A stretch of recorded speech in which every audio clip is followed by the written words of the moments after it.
Ladies and gentlemen, welcome to the National Policy Dialogue on Climate Change Actions. With its emphasis on linking grassroots action to policy debate, upscaling, knowledge sharing, and science. We have an august gathering here today. On the dais, we have with us today Professor M.S. Swaminathan, Member of Parliament and Chairperson of the M.S. Swaminathan Research Foundation.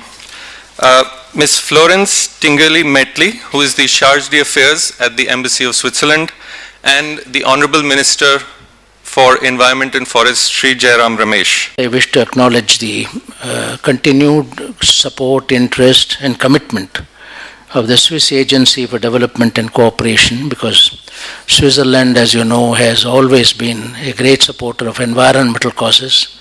The very word development alternatives indicates it's a wonderful organization to show alternatives in development pathways so that you can choose one which is more sustainable.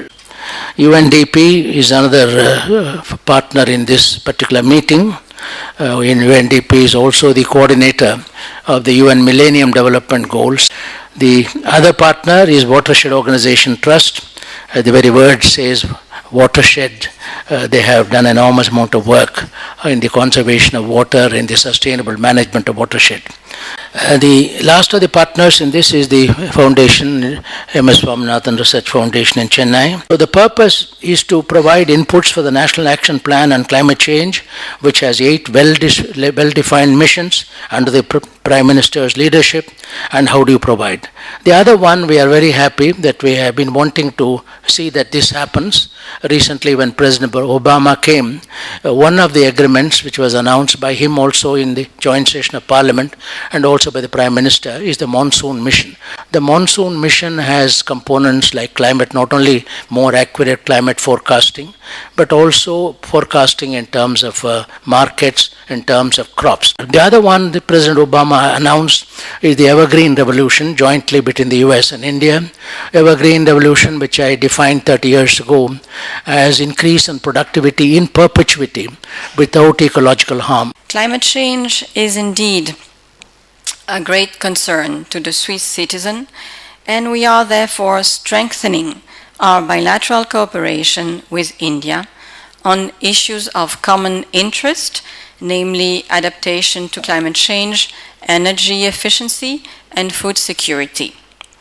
Let me mention also a promising collaboration which is being developed now in the field of glaciers for monitoring and exchange of expertise.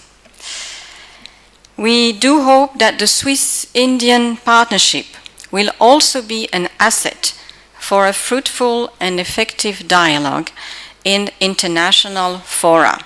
The challenge for us is really to integrate this top-down National Action Plan on Climate Change with this exercise that you have started, which you have initiated, a process by which you are putting together the shared experiences of communities to the impacts of climate change, and from that deriving experiences and lessons for what public policy should be doing.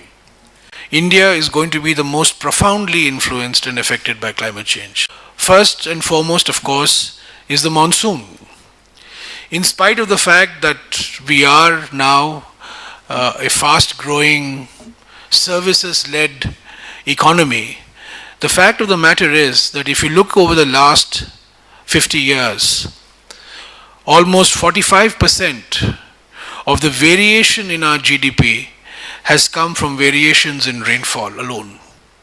The second point of vulnerability, as Dr. Swaminathan has said, is on the rise in mean sea levels. Almost 250 to 300 million people of our country live in the coastal areas along peninsular India, along a 7,000 kilometer long coastline, who are going to be very, very significantly impacted by what happens to mean sea levels. And if there is one robust scientific conclusion that can be reached after 20 years of research on climate change, the one thing on which there is no controversy is the rise in mean sea levels. The third area of vulnerability is what happens to water security from the melting of the glaciers. And if you include Pakistan, Nepal, Bhutan, Bangladesh, we are talking of a population of almost 1 billion people who are going to be dependent on or influenced by what is going to happen to the health of the Himalayan glaciers and the runoff into the rivers that depend on these glaciers. The fourth dimension of vulnerability for India comes from the confluence of her great mineral wealth with her significant forest cover.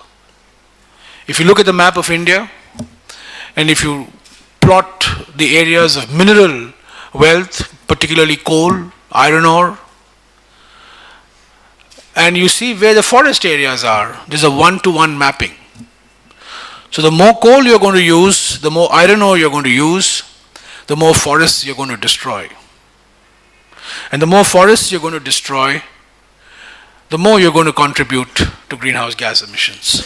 So we're looking at 4 regions of India: the Himalayan ecosystem, the Western Ghats, the coastal zone, and the Northeast. The Northeast is very important because about 25% of our forest area is concentrated in that region.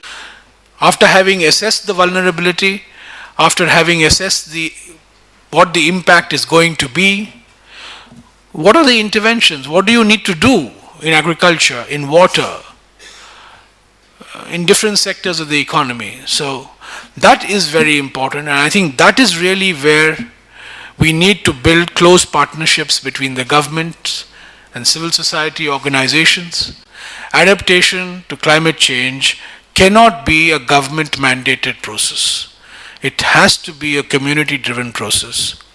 Elected panchayats, women's self-help groups, various social organizations have to be involved. The booklet that I have just released today is very significant. The management of agro-biodiversity, a number of initiatives that have been identified here are all things that needs to be done at the community level. We need to de-link what we do from international negotiations.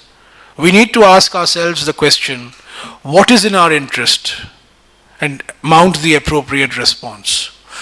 What we negotiate and how we negotiate for international commitments is an entirely separate issue. But what we do domestically is far more significant and far more important.